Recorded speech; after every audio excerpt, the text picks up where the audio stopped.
and he's a great fighter. He is a great fighter, ridiculously skilled across the board, great at implementing game plans. Like he's a tough man, so tough, and he's such a good fighter. And I just really love the way he conducts himself, the way he's done things. Yeah. Do you think?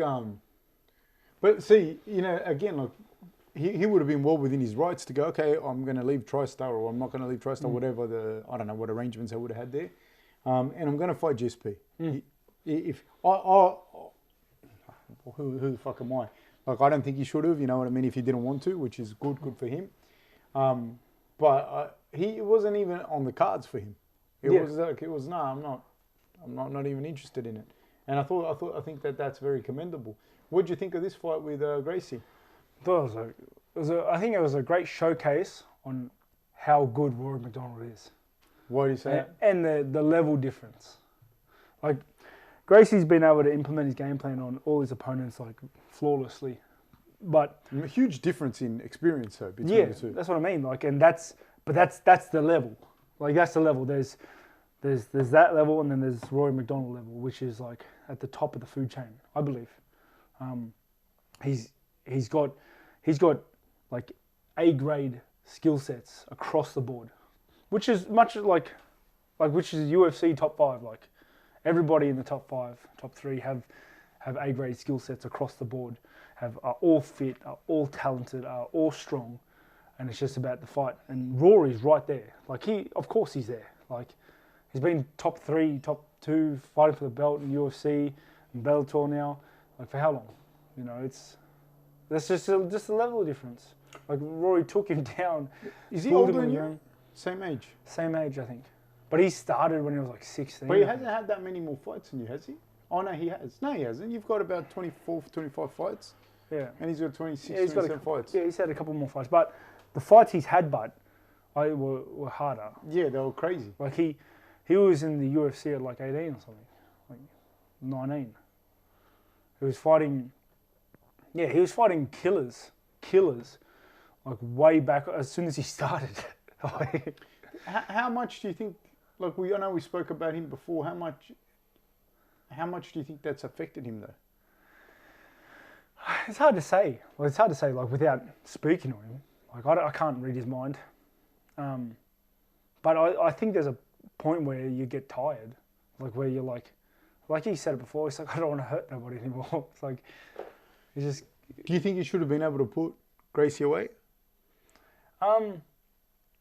He's going to be good too, eh? Him and Gracie. He's going to be real good. Great. It's going to be great. Only 9 fights in. Like only 9 fights in.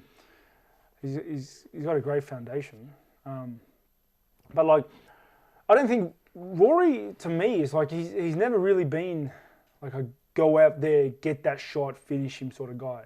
He's like this is what I'm going to do. He dismantles people. Yeah, this is what I'm going to do, and I'm going to do this for the entire fight. And if I finish you, I finish you.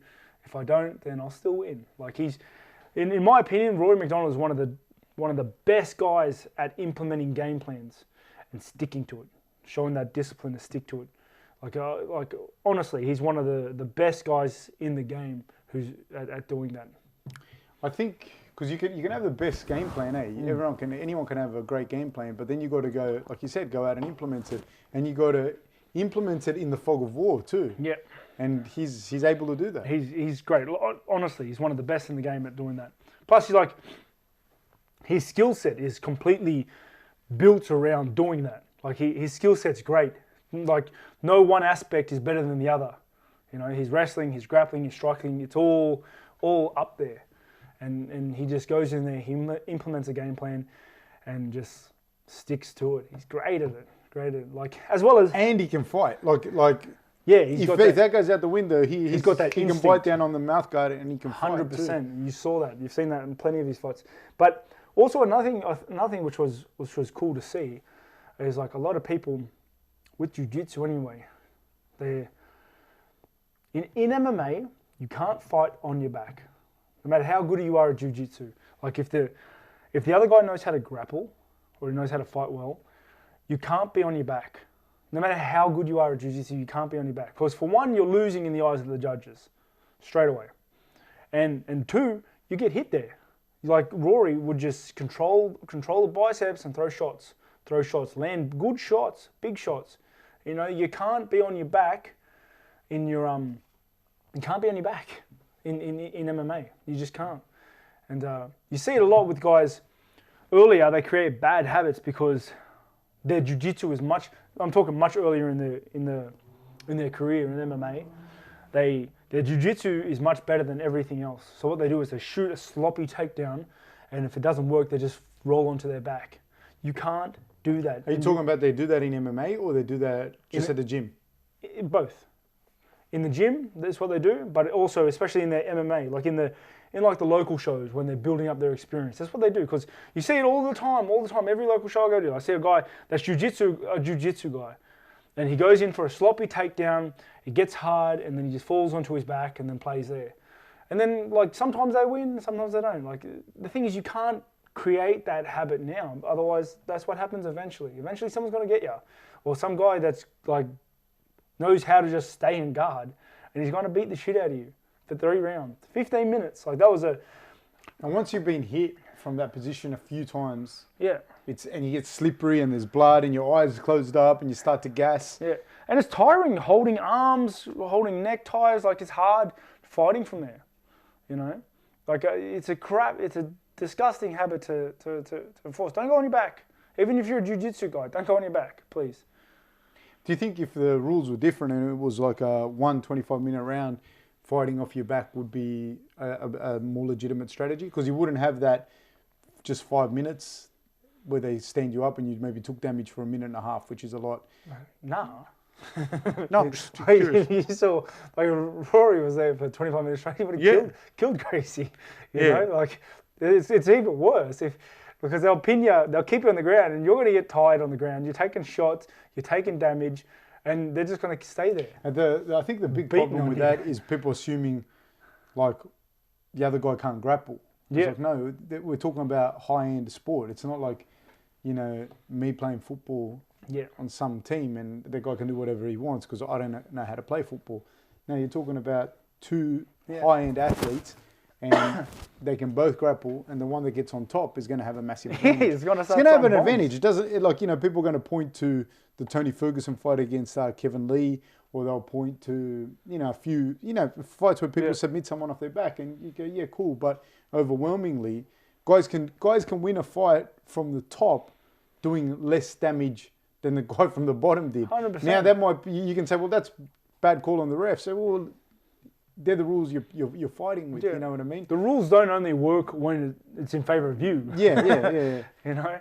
And you can win fights taking a dude down and holding him. That's what I mean. Not throwing a single punch. You can win the whole fight. Especially in these 15-minute rounds. But I guess, like, 15-minute fights. 15-minute fights, yeah. Like, it's too short. Like, you're gonna be like, oh, he just kept taking me down. I was like, you're a bitch. Let's stop it.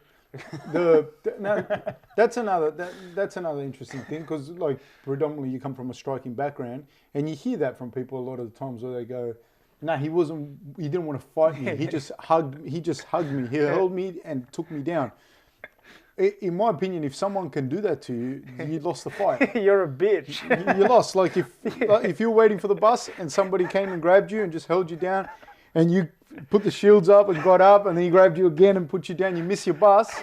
It's because you couldn't defend yourself, and now you're late for work. Yeah, it's embarrassing. It is. Like, don't make excuses, people. Like, just learn how to defend a shot. And I just want to stand up and bang. Nah, dude. Learn how to defend takedowns. When you were younger and you fought for the CFC title, you fought Jesse Juarez. He's a good fighter, good wrestler, and he basically just out wrestled you. Yeah, he wrestled me, held me down. I was a little bitch. I remember thinking that in a fight, and I swear to God, I remember thinking on my back for like the 6th time, thinking, fuck, I'm a bitch. Because at the end of the day, like, regardless of the nomenclature you want to use, but like, the feeling that you have of somebody grabbing you, manhandling you, it's the same to me. I don't know, like, you know, even when you roll around with someone, and there's guys that you roll around with that aren't even that good sometimes, but they're super strong. Yeah.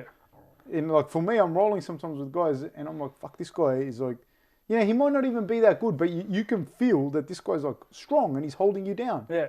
And you can feel that. Now, you might be able to do stuff or whatever, that's not the issue, but you can feel that. And in that particular fight, when you fought, and shout out to Jesse Juarez. Shout out, just he's had multiple shout outs. Good on him. Good on this podcast. Big fans. We're big huge fans of yours, Jesse.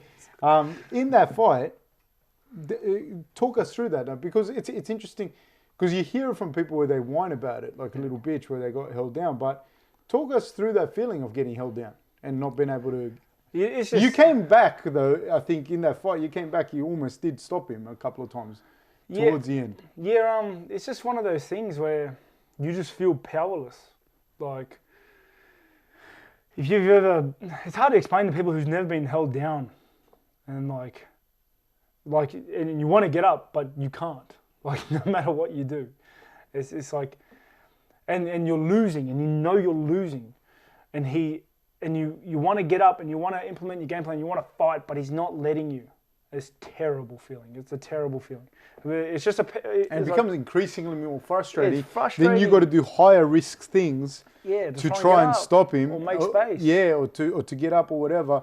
And that just plays into his his world game. even more. And you're using more energy to do those things. So I guess the biggest overwhelming feeling is just powerlessness. It's just terrible. It's terrible. It's a slow death, eh?